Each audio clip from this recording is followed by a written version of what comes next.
This is a Compass to MS Care event reaching rural America and underserved communities. And my name is Stuart Schlossman. I want to thank everybody for being here. Tonight's program is sponsored by Genentech, and we want to thank Genentech for what they are doing. All right, so for everybody that doesn't know, this is Paul Pelland. And Paul Pelland is, well, he's a patient advocate. He does a tremendous amount for MS Views and News as he circulates the country on his moped. No, he's got a real motorcycle. He circulates around the country doing programs for the motorcycle industry, as well as, teaching people with MS about multiple sclerosis. And Paul was fortunate that he was supposed to be making it into Gainesville tonight for this program, but again, we had to make changes to the schedule. Paul's going to be speaking about, his topic here is lean into life's turns, all right? And it's really a story about his motorcycle, the background about his motorcycle, and how it correlates to multiple sclerosis. So, he's done this talk with us in the past, again, pre-COVID, and we're all getting started again. So let's get this thing rocking and rolling tonight. Let Paul take it away. All right, Paul? I'll see you back here. Oh, by the way, everybody, Paul's going to speak for about 35 minutes again also. And when he's finished, if you have any questions for him or about his dialogue, please come on and ask questions, okay? Thanks a lot. Paul, take it away. Well, hello, and thank you for tuning into tonight's program. Like Stuart was just talking about, I was halfway to Florida when I received notice that this event would be virtual only. And as I'm sure you all know, living with an unpredictable chronic illness is great training for dealing with the sudden schedule changes that we've all had to deal with because of this pandemic. And once we've learned to deal with a disease like MS, pretty much we're prepared for just about anything. I think attending MS educational events like this one is a great way to learn from others. MS Views and News is providing a valuable service across the country, especially in those rural and remote areas where it's needed the most. Tonight, I'd like to share a little bit about my motorcycle background and my disease, and finally, some basic principles for riding a motorcycle that I think we can all use to help us ride through the challenges of life.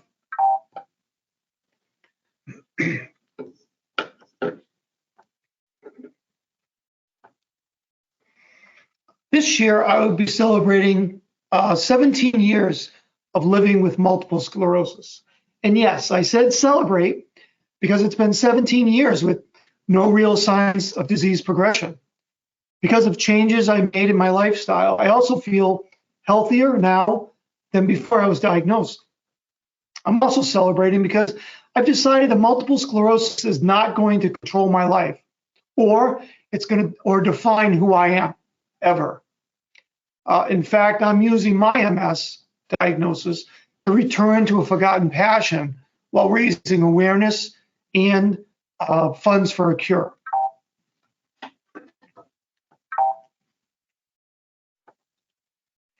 I'm celebrating having MS as a positive in my life, quite frankly, because it isn't going away, and being okay with it feels a hell of a lot better than the alternative feelings. I'm not saying that I don't have days where I don't feel sad, angry, fearful, or even depressed about having MS, or those days when my symptoms really get the best of me. I'm just choosing to concentrate my thoughts and energy on some of the good things that MS has brought me. Like tonight, maybe we didn't get to see each other like we thought we would, but I still got out of the house. I didn't have to cook dinner, and I certainly didn't have to do any dishes. If I didn't have MS, I'd be dragging half a dead animal out of the freezer right now and trying to jam it in the microwave. I'm glad I'm doing something positive. I'm sharing my story with you, and it's because I have MS. You see how this can work?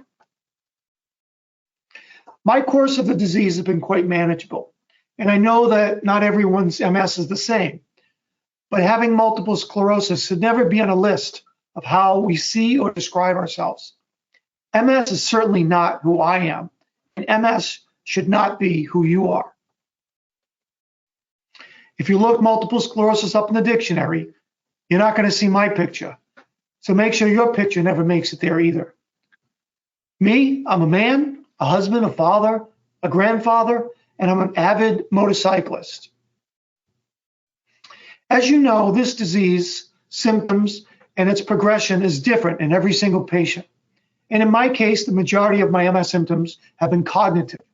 Short-term memory loss, mental fatigue, multitasking, short-term memory loss, impaired planning, decision-making, and short-term memory loss. Despite the hours I've spent preparing this presentation, I really have no clue what comes next. Thankfully, we have assistive technology that can help us out.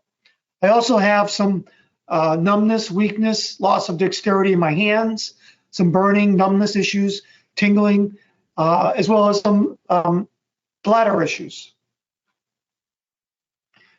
Unlike the other speaker, Megan, here today, I'm not an MS expert by far, but as an avid motorcyclist who now travels extensively across the country, I found a way to navigate around the potholes in my life. And by pursuing my passion, I was able to discover my life's purpose. Getting diagnosed with relapsing multiple sclerosis certainly made me feel like I was on a dead-end street.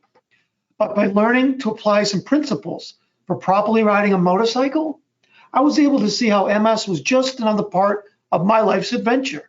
And I learned how to keep it from blocking my road to happiness. I've been riding motorcycles for 30 years. I ride motorcycles like most people drive cars. I commute, I travel, I go shopping with my bike. I've ridden in all the lower 48 states, Mexico, and Canada. Riding a motorcycle to me is as natural as breathing. I found the therapy of riding long distances a good way to escape from a bad marriage, a boggled divorce, and what became a monstrous 10-year custody battle. Pain, anxiety, anger, fear, all went away the more hours and miles I rode. When I ride my motorcycle today, it's like I don't even have MS.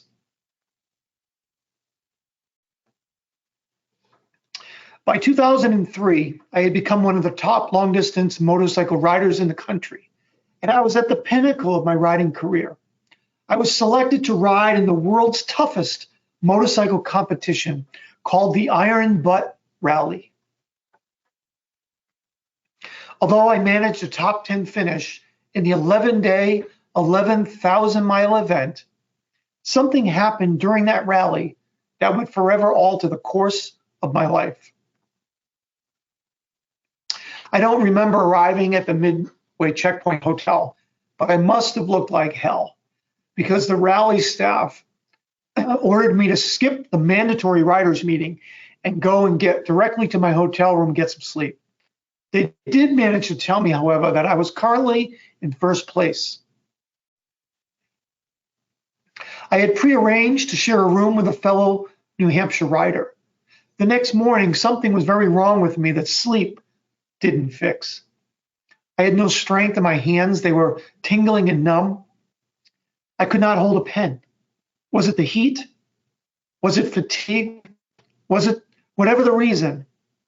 I was also confused and disorientated, and I was unable to plan a route for the next leg of the event.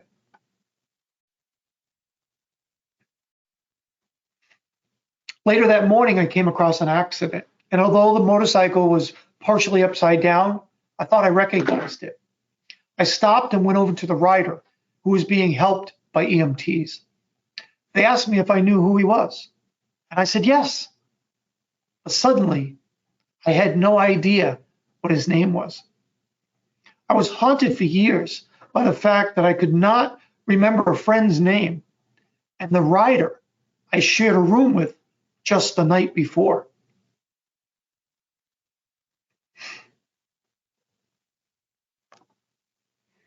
After finishing the event, my arm weakness and cognitive symptoms continued, and I eventually saw a neurologist who did a few office tests and said he was pretty sure that I just had, and I quote, crap for brains.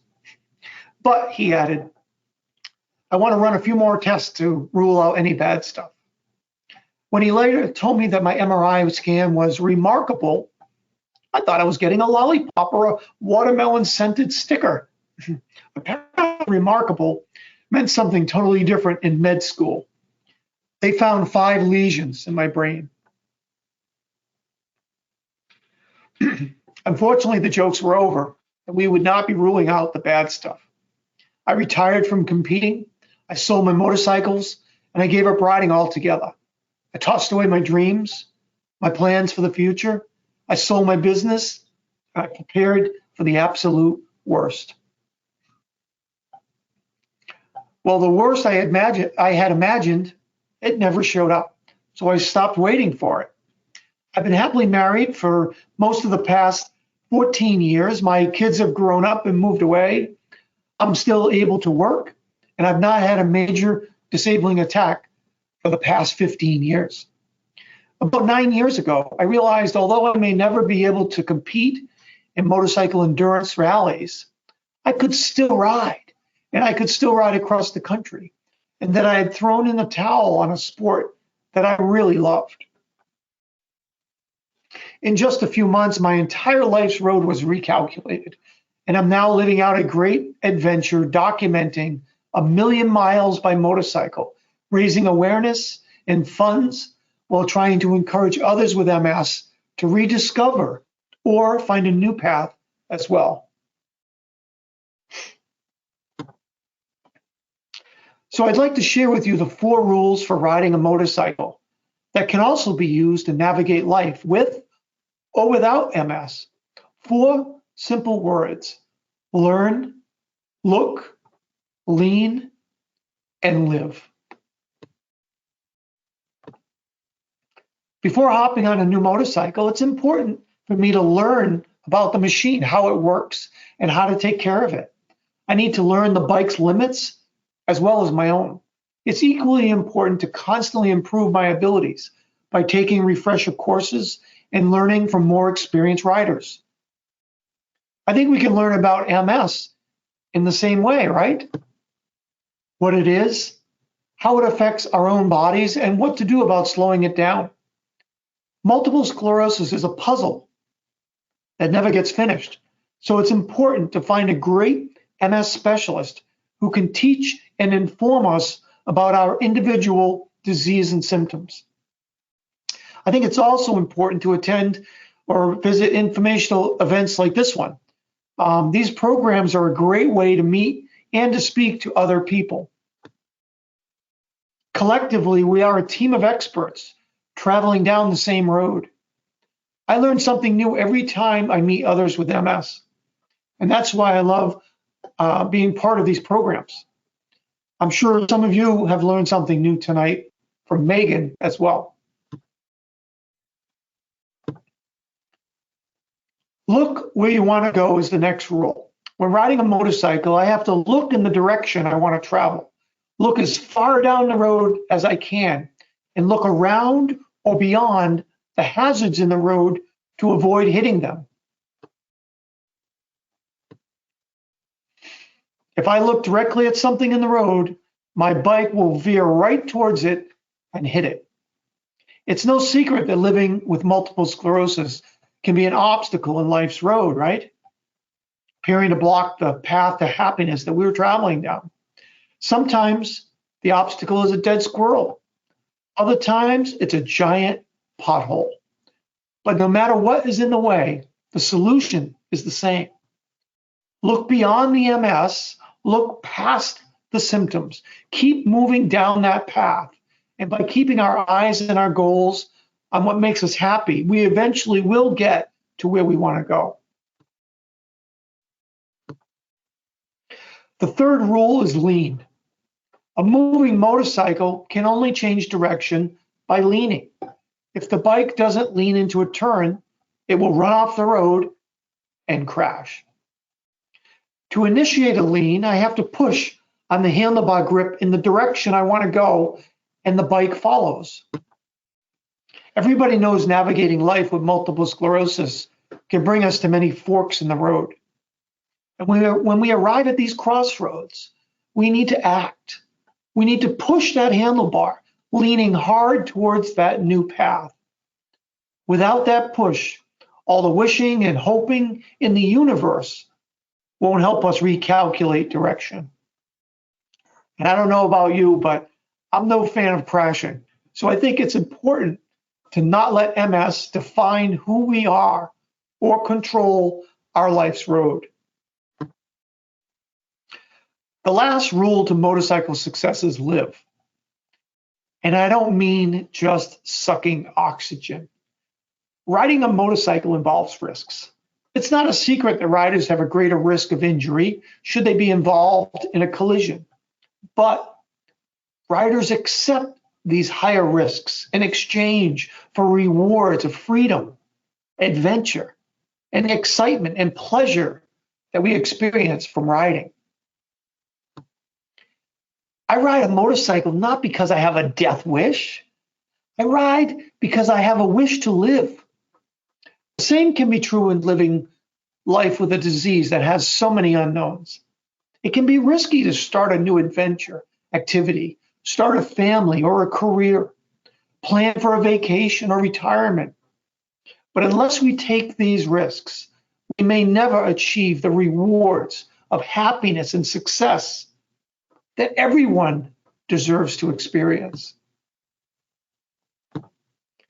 So maybe it's time to make that new recipe, wear those high heels, join that bowling league, buy that convertible, plan that fishing trip, or jump out of that airplane, because having an unpredictable disease shouldn't mean we have to play it safe or give up. Maybe it gives us special permission to learn, to look, to lean, and most of all, to live. In 2001, I didn't yet have any multiple sclerosis symptoms, but I rode a motorcycle that certainly did. And it was while riding in an 11-day endurance competition, thumping along a lonely Wyoming highway at a top speed of 25 miles an hour on a poor excuse for a motorcycle, that I almost gave up at one of the greatest crossroads of my life. I was chugging along, limping to the next town. The drone of the one working cylinder began to take on a very curious verse. Go, go, go, go, go home, go home, go home.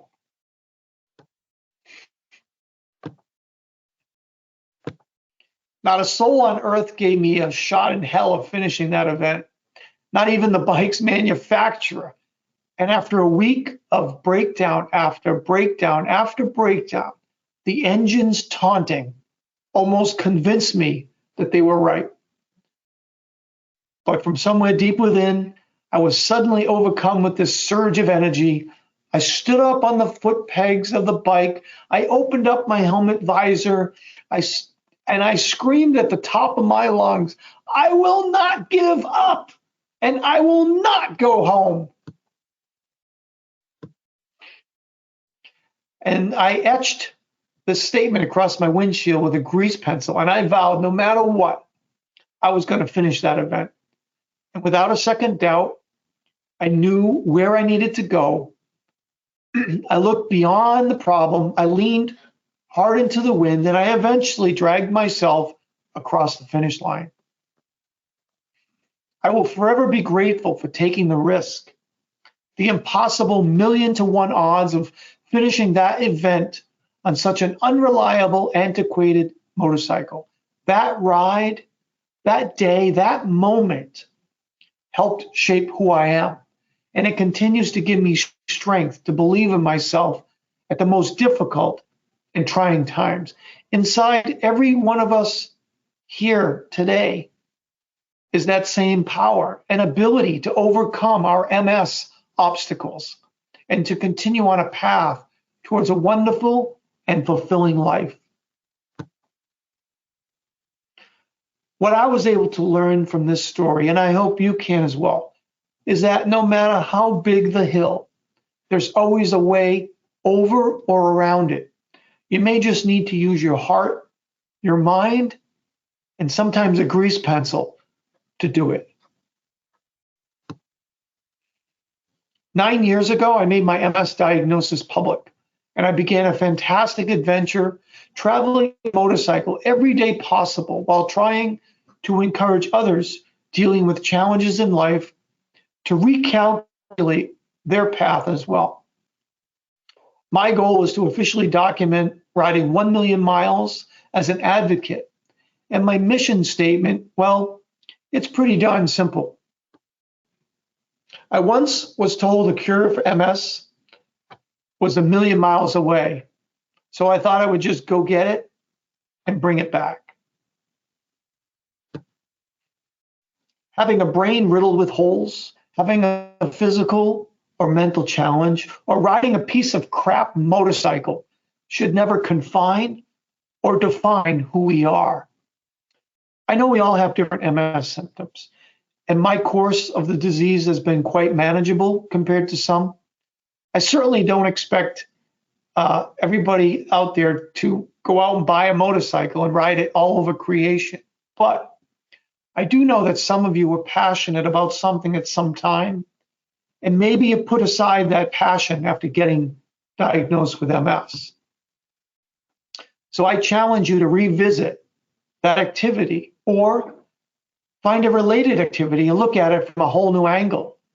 Maybe get some help from assistive technology or just a different set of eyes. And I bet you might just find a brand new path to something that you can be passionate about as well. There are millions of miles of roads on this earth, each and every one of them intersected with crossroads, representing different paths. And therefore, not all of us are supposed to take the fastest route. Slow down, recalculate, detour, wander, or shift, because a roundabout can still get you to your goal. And believe me, sometimes that ride, that journey, that side trip adventure will become much more important than your original destination. Well, thank you for tuning in. You can track me live or read my blog. Contact me at LongHaulPaul.com. I post lots of videos and pictures from the road on social media. And growing my audience is crucial to funding my journey through sponsors. So please check out LongHaulPaul. That's one word: Facebook, YouTube, Instagram. Subscribe, like, share, follow. Get the heck out of the way, because MS isn't slowing me down. I'm on a 1 million mile journey chasing the cure. Excellent. Excellent. Thank you, Paul. Those are great analogies, metaphors, whatever you want to call them, all put together tonight. This is the first time I'm seeing this version of your story, and it was excellent. As did many people write in, as they were quite happy with also your metaphors about MS and what a nice puzzle it was, and that's the puzzle that's incomplete. And another person writing, thanks for sharing. Sorry I was late. Too much on the, that's the end of the sentence, on the calendar, right? Well, I should have backed up the calendar, as Paul would have said, get rid of it and start again. All right. But another person is asking, how many miles have you ridden? Well, my goal is 1 million miles, all dedicated to MS. So I started 9 years ago, and actually I just realized last week that I have documented over 500,000 miles since I started for MS. Great. So I'm at great. 500 and I think 500,000 and 5,000 miles, all for raising awareness for MS. So That's great. That's awesome. Yeah. Thank you. Hey, did you recognize your mileage as you were filling out your tax returns? No, I haven't done my taxes yet. Well, you know, you could deduct mileage, right? Yeah, that's another seminar. Right. So I want to ask you, what are, I mean, you've ridden all over the place. When you're riding, you said you're not thinking about MS. You don't have MS anywhere in your mind, and I understand that. But how is it for you? I mean, I know you have problems with spasticity, and when you get off your bike, do you feel that? Um, well, I mean, like today, I rode to from New Hampshire to Virginia, and it's about I don't know, 600, a little over 600 miles. And I got off the bike, and I started. It was really cold, and I'm kind of bundled up, and so it was a long day. It's so cold, I don't want to open my helmet and drink from my Camelback hose. So I didn't, I wasn't keeping fluids, and so I was a little thirsty and a little tired when I got here, but within a half an hour of just sitting down and relaxing, I'm back to normal. But typically, I'll ride all day and nothing bothers me. But if I'm at home for 3 or 4 days in a row without riding, I have all kinds of pains, and everything hurts and bothers me. It just seems like when I'm doing something I really love, the pain doesn't affect me. I had some dental work done last week, and I had to do some engine work on my bike to make this trip. So I had to go directly to the shop to work on the bike after the surgery. And I got home and my wife says, "How's your mouth?" And I'm like, "Oh my gosh, I forgot I had surgery." Well, the next day I was at home just hanging around and I was crying like a baby all day because, oh, my face hurts and everything. But it didn't hurt the day earlier because I was doing something I was enjoying. And I think we all need to find something to get our minds off of whatever crap we're dealing with in life. And it does work, That's right. That's right. It does work. Okay. So another thing is, what are your favorite destinations? I mean, be a travel guide here, right? What are your favorite destinations to go to that you enjoy most? I mean, where did you find the best explorations? Well, I mean, a lot of my traveling is business, so I'm going point A to point B. But I mean, coming from the Northeast and the East Coast, I love out west. I love the Dakotas and Wyoming, and it's just open space, and you can see the sunrise and you can see the sunset. You can see the horizon. I have trees around my house. We can't see anything because we have so much foliage and trees. So it's amazing to just see the sunset over the horizon and the mountains in Utah and Wyoming, and I really do love out west. California coast, the northern coast is beautiful. Oregon coast is beautiful. I love riding down near the Mexican border in New Mexico and Texas. There's some just really cool places that it makes you feel like you step back in time, and I really enjoy that aspect of it. But I drove across the George Washington Bridge this morning, and I enjoyed that. So yeah, you almost froze your tuchus off. Yeah, I didn't enjoy the $17 toll. I'm sure not. You're not. So when you traveling cross country, how do you get the opportunities to talk with people about MS? Well, before COVID, I was doing a lot more patient programs, but also I'm sponsored by Yamaha. And so Yamaha puts me up at all the major motorcycle events across the country. And I'm able to display my bike and also display brochures and things about what I'm doing, fundraising and raising awareness. And it never fails. Every show I go to, I meet somebody new that has MS. And a lot of times it's somebody newly diagnosed, which I get a lot out of, offering to help or to, I don't have all the answers, but I know a lot of people like Stuart in the MS community that can get the answers or that can get people help. And I enjoy meeting people, and sometimes it's the parents of somebody who was just diagnosed and they're a mess and they don't know how to deal with it, and just talking to somebody or seeing me and I'm doing well, and to see that, wait a minute, you've had MS for how long and you're still walking, and because they expect the worst. And today's MS is different. Most people today are doing much better than people did 30 years ago. Not to say that the disease isn't progressive for some people, but most of us are doing okay, and people need to hear that, because if you go on the internet, you think you're going to die tomorrow from everything. So Right. uh, Right. Do you find? I enjoy meeting. Quick question: do you find the people knowledgeable that you're speaking with about MS? I've met neurologists that give presentations on MS that didn't know as much as they should have. So, there's so much information. If you're not a specialist yourself or seeing a specialist, you're kind of not doing yourself a good service.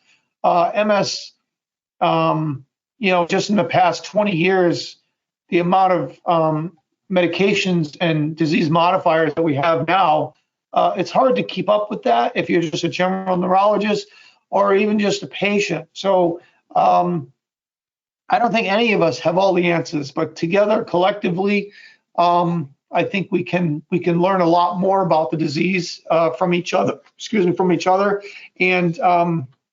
And from specialists. Got it. And when you're at any of these locations, do you think that more MS events need to go out to these areas of the country? I do. I think even myself, I haven't been to a program in quite a long time, and I used to be able to name all the MS drugs and what the differences were, because I was, almost on a weekly or biweekly basis, I was at a program where I was, whether it was a drug-sponsored program or whatever, but I was in the thick of it, and I'm not anymore. So I'm almost embarrassed, to say that I don't know the names of every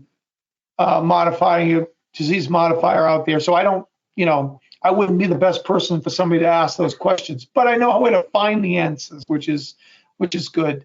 But I think, when I was going to more programs and things, definitely we're getting a lot more information, and people were learning from each other too. You sit down at a table and you talk to other people from your area. Maybe you know them, maybe you don't.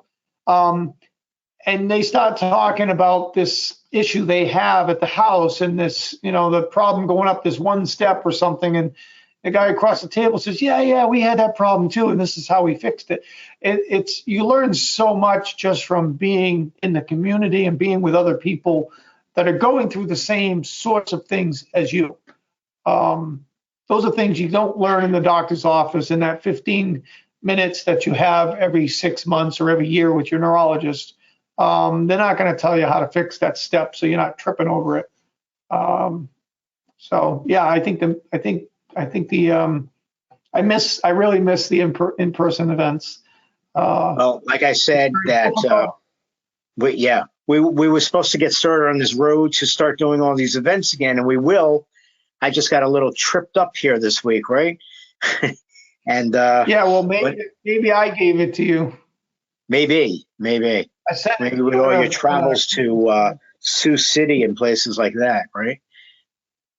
Well, I mean, I have been traveling all across the country. I did get my my COVID shots, all 12 of them, and as far as I know, I haven't had it, but who knows? I could have had a sniffle one day, and I think I hope we're turning the corner. It's really put a strangle on community stuff and friendships and families, and it's been rough for a lot of people. And when people have a disease like MS and already kind of not getting around as much as they should, it's really hard. So well, let's hope we get over it and we all get back out there. And we're trying to get back out there again in and we're supposed to be in Daytona, which isn't that rural, right? But it is an underserved area, and we'll be there on February 9th and February 26th we'll be in Greenville, South Carolina. Hopefully I'll be well enough by then.